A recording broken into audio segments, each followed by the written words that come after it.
অন্নপূর্ণা যোজনায় অ্যাপ্লাই করলেও কারা পাবেন না টাকা? রাতারাতি বাতিল ২৬ লক্ষ আবেদন। আপনার নামও বাদ যায়নি তো?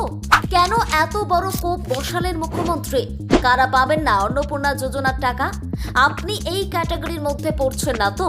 সবটা পরিষ্কার করে জানিয়ে দিলেন মুখ্যমন্ত্রী শুভেন্দু অধিকারী। গত ১ জুলাই নেতাজি ইন্ডোর স্টেডিয়াম থেকে বক্তব্য রাখতে গিয়ে মুখ্যমন্ত্রী শুভেন্দু অধিকারী স্পষ্ট বার্তা দেন কারা অন্নপূর্ণা যোজনার টাকা পাবেন না। রাজ্যের মা বোনদের জন্য আনা অন্নপূর্ণা যোজনায় স্বচ্ছতা বজায় রাখতে সরকার কোনো আপোষ করবে না। এই প্রকল্পে মোট ১,৬০,০০,০০০ আবেদন জমা পড়েছিল। তারপর স্ক্রুটিনির মাধ্যমে ২৬ লক্ষ আবেদন সরাসরি বাতিল করা হয়েছে, কারণ এই আবেদনকারীরা সরকারি সুবিধা পাওয়ার ন্যূনতম যোগ্যতাটুকুও পূরণ করতে পারেননি।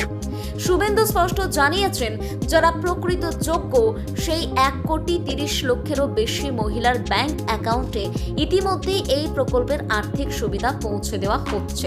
মুখ্যমন্ত্রী জানান, আগের সরকারের লক্ষ্মীর ভান্ডার প্রকল্পের উপভোক্তাদের তথ্য নতুন করে যাচাই করতেই এক বিরাট জালিয়াতি সামনে এসেছে। প্রায় ২৭ লক্ষ এমন ভুয়ো নাম তালিকায় ছিল, যার মধ্যে বহু মানুষ আদতে ভারতের নাগরিকই নন। কারো নাম ভোটার তালিকায় নেই, তো আবার কোথাও মৃত ব্যক্তির নাম ব্যবহার করে মাসের পর মাস সরকারি টাকা তোলা হচ্ছিল। এমনকি একই ব্যক্তি ৩টি ভিন্ন ভোটার কার্ড বানিয়ে ৩টি আলাদা অ্যাকাউন্টে সরকারি অনুদান নিচ্ছিলেন। মুখ্যমন্ত্রীর স্পষ্ট বার্তা, সরকারি অর্থ শুধুমাত্র বৈধ ভারতীয় নাগরিকদের ট্যাক্সের টাকা, তাই নিয়ম মেনেই এই ভুয়ো নামগুলো আমরা কেটে বাদ দিয়েছি। তবে এই কড়া বার্তার মাঝেও এক মানবিক সিদ্ধান্ত নিয়েছে নতুন সরকার। মুখ্যমন্ত্রী স্পষ্ট করে দিয়েছেন, বাংলাদেশ থেকে এসে যারা নাগরিকত্ব সংশোধনী আইন বা সিএএ এর অধীনে নাগরিকত্বের জন্য আবেদন করেছেন, তাদের ভাতা এখনই বন্ধ হবে না।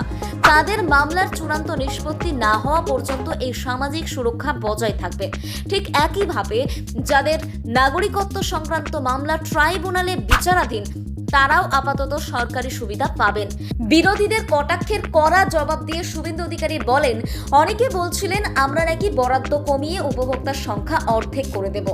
আমরা একজন প্রকৃত উপভোক্তাকেও বাদ দেব না, কারণ আমরা একে স্রেফ দয়া বা ভাতা বলি না, এটা বাংলার মা বোনদের আইনগত অধিকার।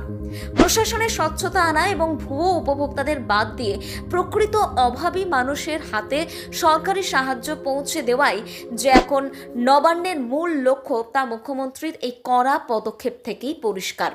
একদিকে জালিয়াতি রুখতে জিরো টলারেন্স, আর অন্যদিকে শরণার্থীদের পাশে দাঁড়ানোর এই ভারসাম্য নতুন সরকারের এক বড় সাফল্য হিসেবেই দেখছে ওয়াকিবহাল মহল।